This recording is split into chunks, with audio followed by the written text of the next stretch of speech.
Hello everybody, today we'll talk about how to fix or how to solve red triangle on the application of Roblox.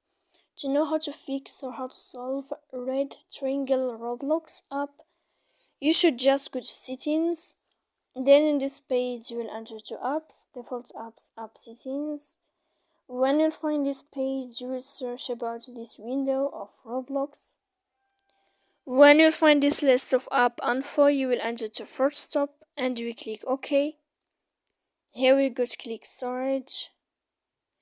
After that we click clear cache, and in the end you can go to your airplane mode. You will turn on, then you can wait 3 seconds and you can turn off your airplane again to fix your problem on Roblox.